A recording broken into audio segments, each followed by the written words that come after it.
Alright, what's up y'all, it's LakerFan here. In today's video, I'm going over my power rankings of the top takeovers in 2K20. There's 7 of them, alright? Now, first of all, speaking of power rankings, as you can see, my team is number 1 on the Pro-Am for Xbox. I just wanted to make note of that. Pro-Am video coming tomorrow as well. I do it every Sunday, the 5v5 team Pro-Am. But anyway, let's get straight into this. I know what you guys came for. We're gonna talk, it's gonna be real quick. I'm not doing any BS. It's gonna be real quick. So anyway, number 1, Takeover.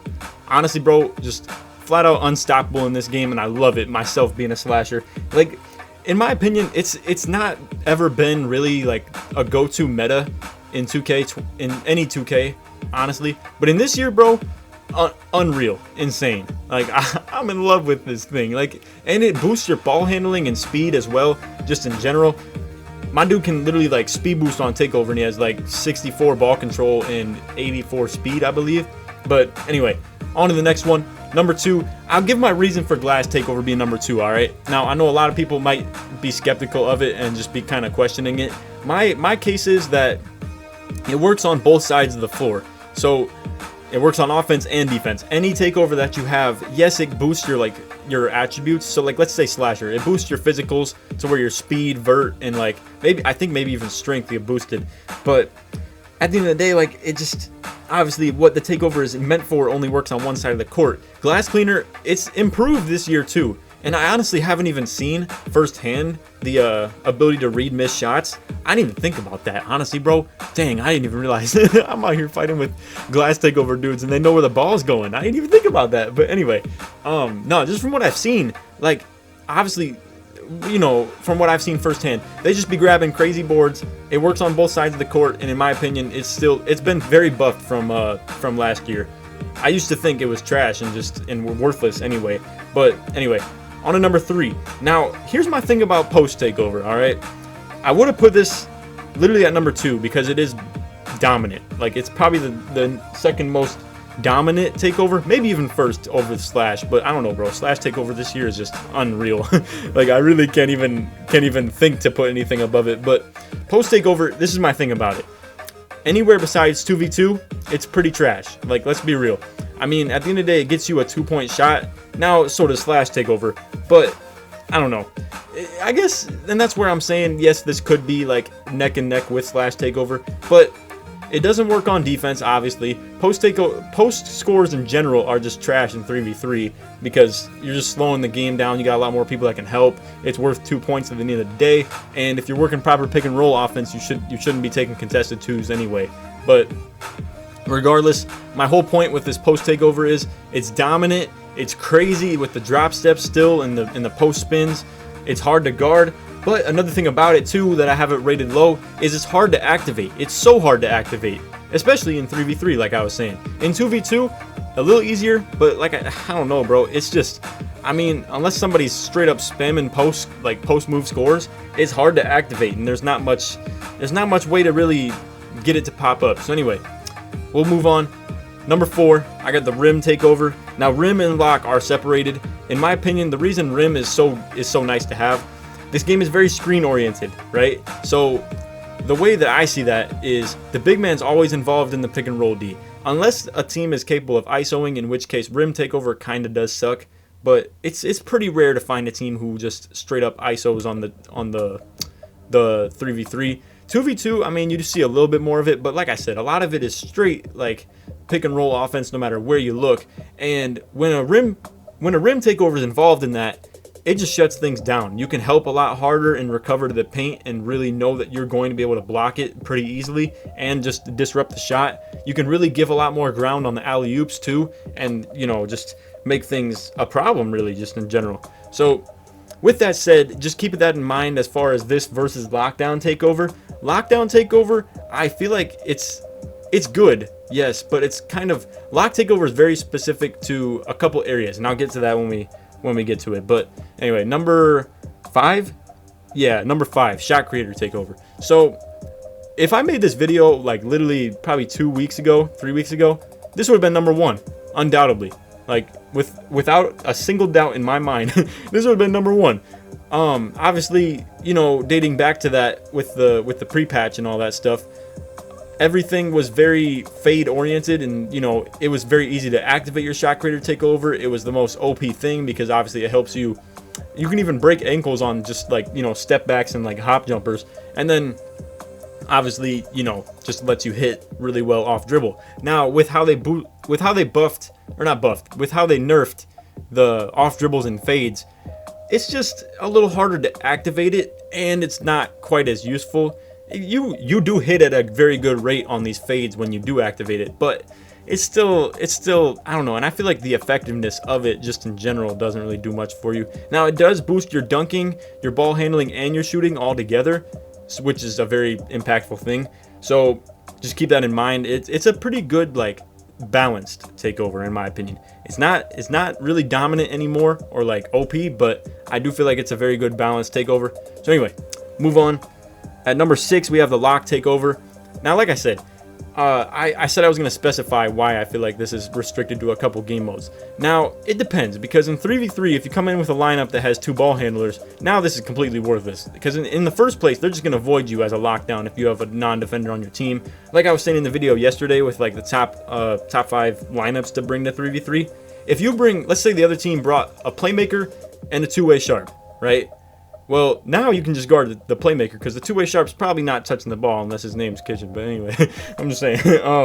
But anyway, if they have 2 Playmakers though, like 2 play initiators, now they're just avoiding you in the first place because they see this lock takeover, and obviously you're a good defender, so they're just gonna avoid you, and it's simple as that. Now in 2v2, this is a great thing to have, but it's hard to find the right build to have lock takeover with, because it's hard to be a play initiator that has lockdown takeover, obviously, as you know.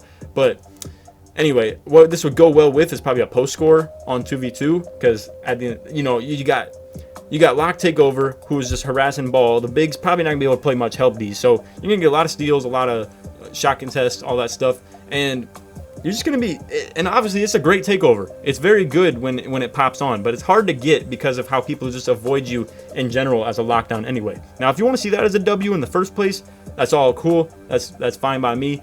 Just having this takeover in general makes people scared of you. So like when they press that start button or the pause button, whatever you want to call it, and they see you got lock takeover on your feet, I don't know, it's very interesting to see how they approach you. But anyway, we'll move on. Spot up shooter is coming in at number 6. This is my thing.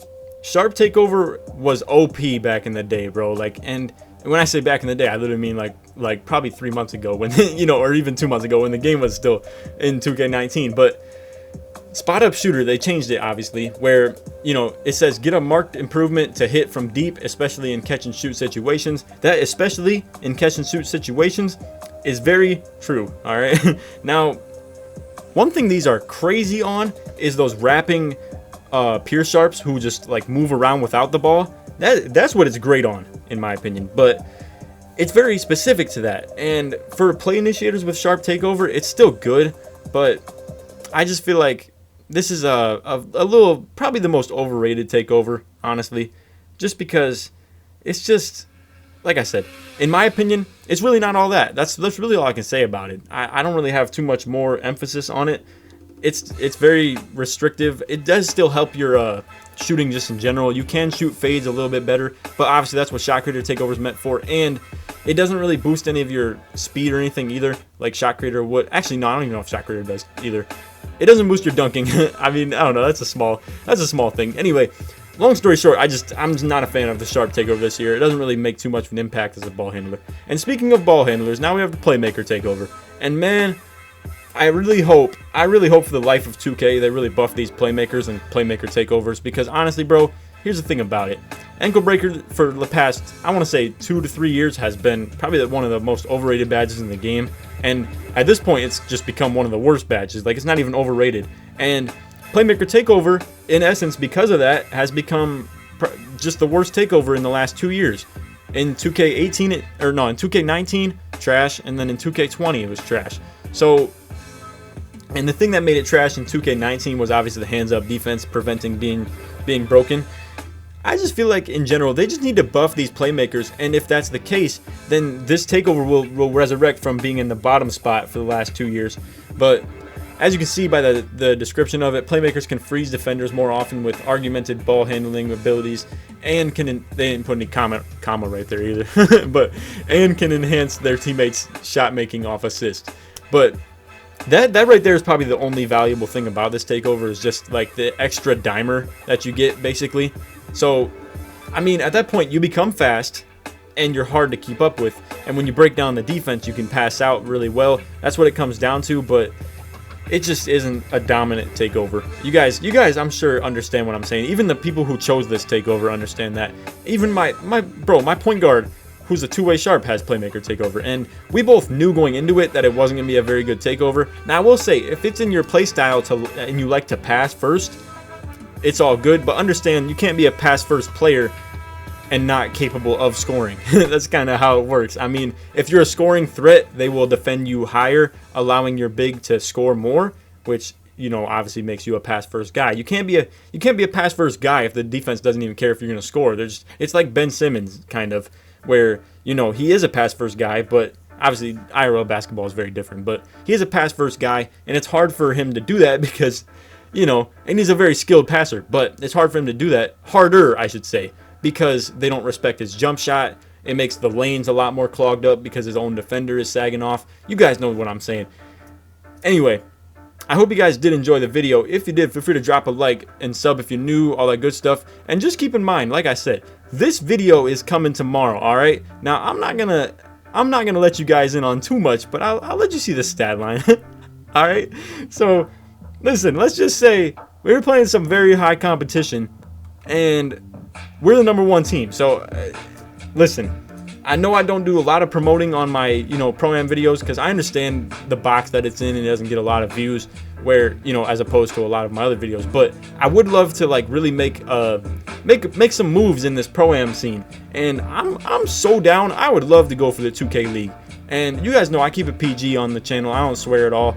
And I'd really be looking forward to making a pursuit to that. So I know the draft for season 3 is coming up eventually, and Lakers have the 7th pick. So hey, if anybody from the Lakers is watching this, I am so down. Listen, and I'll be making a lot more Pro-Am videos, kind of depicting my mind and just explaining how everything works. I would love to make the case that I'm the best backseat big. All right, so anyway, but anyway, we'll talk about that in the Pro-Am vid. I hope you guys did enjoy the video. Like I said, feel free to drop a like, sub if you're new, all the good stuff. Turn on the noties if you would like as well. And if you made it to the end of the video, put Laker in the comments if you made it to the end of the vid. Anyway, hope to see y'all in the video tomorrow with the Pro-Am. But other than that, take it easy, man. Peace.